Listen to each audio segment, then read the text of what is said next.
Hi, I'm Matt Collins. I'd like to welcome you to Bob Weber Auto Mart on Douglas Avenue here in Racine, across from Douglas Park. We specialize in 1-year-old, low mileage, almost new cars. And if you'd like to stop by and see them, or see them on our website, bobweberautomart.com, we could save you between $5,000 and $10,000 on your next almost new car purchase.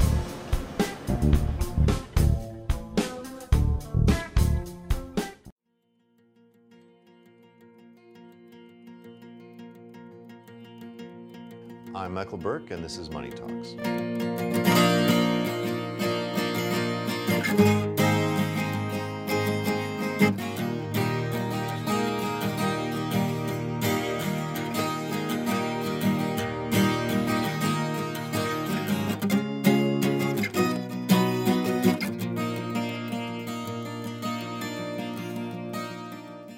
Hi, today we're with Devin Sutherland, I almost said DRC, Downtown Racine Corporation Executive Director. How many years have you been in that chair now? Just over 10. Wow. Yeah, it's been a long time. Yeah, came from Kansas, right? We did. When we came here, we didn't think we would stay this long, but we've really grown fond of Racine, and this has been home now. You probably love our winters. Winters are long for me, yeah, but we do love the summers for sure. Yeah. Well, we're going to be talking about the downtown, the very new and highly revised summer art project coming for this year, 2014. That'll be our main topic anyway. So how many years has the public art have the projects been going? This is our 13th consecutive year, and we, as far as we know through our research, we've done this project more consecutive years than anyone else in the country. Wow, that's impressive. Yeah, it really is. We started this at the very beginning. Really, Mrs. Johnson, Imogene Johnson, was the inspiration, and she said, if Chicago can do this, we can do this. Yeah, they did the cows, right? They did the cows, and so the very next year we launched the campaign with the dogs, and have been doing it ever since. And let's just name a few of the other ones. So first it was mostly animals. Yeah, we did dogs in 2002, and 3 we followed up with cats, then we did bears, we did fish and otters, birds and bird baths, lighthouses. Then you started kind of changing it up. You did spheres. We did spheres. We did. You did clocks. Clocks. You did one where trunks. Oh yeah, trunks. Trunks were fun. And last year was the one where you just gave them a bunch of pieces, like a kid's block set. Right. Yeah. Exactly. Yeah, that was pretty fun. Yeah. So we've mixed it up a lot. Yeah. So this year, why the big changes, which we'll be talking about? Well, I'd say there's several reasons. I mean, the overall goal for this project has always been to bring people downtown. Mm-hmm. And so we feel like this project continues to meet that goal. But if you come down the sidewalks in the summer, it's the school groups, it's the summer camps, it's the tourists, the boaters. They love it. It gives them something exciting to look forward to each year. So we know it works from that standpoint. It also is a pretty important fundraiser for our organization. And so we need to keep mixing it up to meet those revenue goals that we set for the project as well. But overall, we end up seeing a very similar group of buyers at the auction. Mm-hmm. And so some of them were saying to us, we're running out of space in our house. I've got a sphere and a lighthouse and a clock and a dog and a cat, and I'm running out of space. So what can be a smaller project? But also, the way we've handled the project with the auction at the end of the year, we've had to start at a minimum bid of about $350 because that is our hard cost traditionally in a project. And because of that, it eliminates a pretty large pool of people from being able to own a piece at the end of the campaign. And so we felt like this new project meets those goals of revenue, but also gives really everybody a chance. For $25 at the end of the summer, you can actually own a piece of this year's project and take it home. Yeah, and we'll come back to that point. So why don't you tell what the project is? Well, our project this year is thematically it's the same as we've done in the past, but what we're doing is giving the artists an 8x8. This is actually called an artist board or artist tile. It is a hard surface, but actually, and they come in 2 different textures. This is a fairly smooth one, but then the other one is textured more like canvas. But the reason there are 2 is one is excellent. For example, this one says it's great for painting oils and acrylics. And so some people will paint their tiles, artist tiles. Other people may put metal on them. They may affix ceramics or acrylics to them. They may do a mosaic tile on top of these surfaces. And so the 2 different tiles allow for the different types of applications, depending on what the medium the artist chooses. So what we've done is, and we're increasing the numbers significantly too. So our goal is to have 400 of these tiles, artist tiles, completed by the end of May. That's a huge multiplier because didn't you have something like 60? 60 pieces last year. Yeah. Yep. So we're going to have 400 this year. What we'll do when we get the 400 back is we group them in groups of 16. So basically 4x4 or a 32-inch by 32-inch presentation. And then we'll frame that, and then we'll have 25 groupings displayed throughout downtown this summer. And again, the total is 400. Total is 400. One thing we decided to do this year a little different is that we have designated 25% or 100 of these for students. And so we're reaching out to grade school, middle school, high school, and even secondary education, university students, and asking them to participate too. Because what we do find is that students bring their parents and families and friends to come see these projects. Oh yeah, so, look at the one I made. Exactly, right. Mm-hmm. And so come down, my son's picture's hanging at Dimples. You have to go see it. Uh-huh. So we want to encourage participation. We want this to be a very inclusive project too. We want this to be something the community feels some ownership in.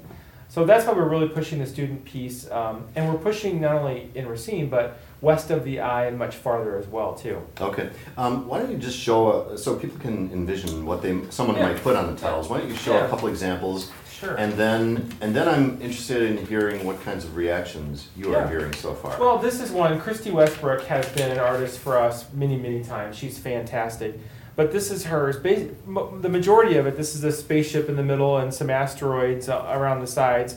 But what she's done is use some acrylics or clay. So the spaceship itself is actually a three-dimensional surface, and then the asteroids are actually going to be made of some type of rock.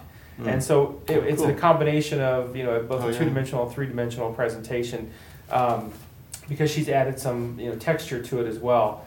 So that's something we've seen. We've got we've got some galleries downtown, Brad, Jake, and Carol Hansen, who have already designed a couple with just photographs on them. Oh yeah. We have, this one is I like that. This one's a fish that someone has designed. This is mostly acrylics and oil paints as well, with some airbrushing in terms of the application of that. Will it actually be black and white?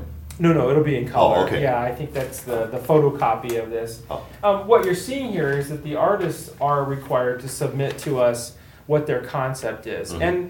And it's not that we're particularly trying to control content as much as it is, if an artist is willing to put this kind of effort forth to explain what their concept is, they're probably going to complete the project. Sure. If someone's not willing to even spend that time, then we find that they probably aren't too interested in it. Sense. So this helps us get a better understanding if the artist is serious, in addition to what their skill level is too. Yeah. So what kinds of reactions are you getting from merchants, artists, and students so far? Nothing but positive responses. I know Racine Unified, we've talked with their arts directors. They're very excited. The students are excited about being able to participate. My own kids have come home and heard about it through their art teachers and art club at school. So we know the message is getting out. Nice. We know that the downtown businesses, as I mentioned, Brad, Carol, have done a couple great samples for us with beautiful photography. So we're seeing that type of application as well. So we anticipate, we've got some artists who always do mosaic tiles, and we know that they can do that on this. So we think that there's going to be just a very interesting mix. We've got some folks who've mentioned the concept of, maybe I'd like to do a tapestry or a needlepoint, and maybe then we could stretch it over the tile as well. Wow. And so I think you're going to see such a great mix of a lot of variety. A lot of variety. Yeah. Yeah. One thing I'm sure merchants love is that, unlike pretty much most of the other pieces of art, these are going to be displayed all indoors. You mentioned. They are, yeah, and the gets people in, not just on the sidewalk walking by your store. Yeah, and I think you'll see most of them will present them in a way that not only can you go in the store if you want to get an up close and personal view, but certainly there are times when the merchants may not be open the Sunday afternoon those times. So we'll be working with those merchants to give us good window visibility too. Yeah. So some will be hung on walls, I'm sure, but others will be presented on an easel so that they could be moved around. How are you ever going to decide? You're going to have more than 25 merchant requests for these boards. That system always kind of works itself out. Really? It works itself out based on what the product is, the art piece, and who has. It mostly will be determined by who has the best ability to present the piece. Oh, okay. We talk about even the dry cleaners there at 3rd and Main. They've got this fantastic window. They love to let us use it. It's a great size and scale. So this is a logical fit for that. Mm-hmm. So it's not only the ability to present them, but then we also want to make sure that we spread them throughout downtown. Yeah. Main Street, 6th Street, even some of the surrounding areas, so that people move and walk around and appreciate the art too. Now, you mentioned the $25 before. Why don't you explain that further? Yeah, so in the past we've had an auction at the end of the summer. We auction off the pieces. What we're doing this year is more of a raffle, and it's kind of a hybrid of a raffle because we know that there are going to be parents of students who will say, you know what, this was really a lot of fun. I want to own my piece. Mm-hmm. I want to own my child's piece. I want to bring that home. We also know that there are some very talented artists, Bill Reed, Tammy Easton, Paul Muckler, people who've been with us for years, and we always know theirs are fast sellers at auction time. Mm-hmm. We know people will want to buy those outright and not wait for a raffle. So what we're doing is we've created this kind of hybrid of a raffle where up to a certain point, and I can't tell you what that date is yet, if there's a piece you're interested in, you can buy it outright for $100. Mm-hmm. You can take it home. At the end of the summer. At the end of the summer. But what we'll do then is if that happens to 100 pieces, we then will have 300 raffle tickets printed, and we will sell those raffle tickets for $25. So we will only sell as many raffle tickets as there are pieces. Mm-hmm. So everyone's going to win a prize, Nice. and everyone's going to get a prize. Nice. But it will be a random raffle. We'll draw Yeah. numbers, we'll pack them up and ship them to you, and everybody takes home a piece. Nice system. Yeah. And they're meant to be hung on a wall. And they're of meant course. to be hung on a wall. We picked a nice size. They could be framed if you want them, but they don't necessarily have to be, depending on what the surface is. But the beauty is, for $25, everybody gets to take home an original piece of art. Yeah, very nice. Yeah. Why don't we use the last time we have to allow you to just mention every year at early in the year DRC awards, about 5 or 6 awards, Yeah. downtown champions Right. and things like that. Why don't you tell why the following people won? Sure. You gave out 2 downtown champion awards, one to Bonnie Konzanowski of the Yeah. Academy of Dance Yeah. and Margie Kuja of Humble Home. We're very much a volunteer-driven organization. Most of our revenue comes from voluntary contributions from businesses and companies around Racine. Bonnie is one of those very quiet supporters of downtown. For those of you that don't know, Bonnie has run Academy of Dance for years. When I came to town, she was using a little studio above what's now Sugar Shack. Yeah. And that building was sold, and then all of a sudden it was renovated, and we had cool apartments put upstairs, and there wasn't place for Bonnie to be. So Bonnie moved to above what is now Dimples. And lo and behold, the same thing happened. Dennis and Dimple bought the building, they remodeled it for their store, but they also built out some beautiful apartments upstairs, and so there's no place for Bonnie. So ultimately, Bonnie bought a building at the end of 6th Street and has remodeled that. She owns it. She's going to be there for a long time. She's just very much a stakeholder in downtown. She's proud of what she's done here, but she also is a very quiet supporter. Every year at Party on the Pavement, she sets up a stage near her dance academy, which really anchors that end of 6th Street. It's a Yeah. great attraction. Yeah. She hires the band, she provides the stage, she Nice. provides the production. She puts her dance troops out there and the Penguin Players, and it's just a huge support for Party on the Pavement.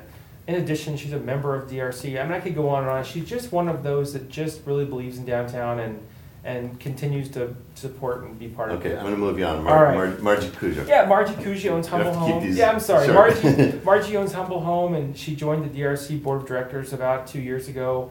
And she immediately jumped on and wanted to help. She went door to door, knocking on her neighbors' doors to get them to participate in the Pajama Jam party. We did a Celebrities on Ice. She took a leadership role in that. She went personally, as you know, we were kind of headed to the end of the year in the red, and she personally went out and knocked on a lot of doors and brought in some great donations, and Wow. she's just been a great asset. Yeah, great. You gave out the Showcase Award to the Over Our Head Players for the Snow Dance 10-Minute Comedy Festival, Yeah. which I, by the way, saw last Thursday night. Yeah.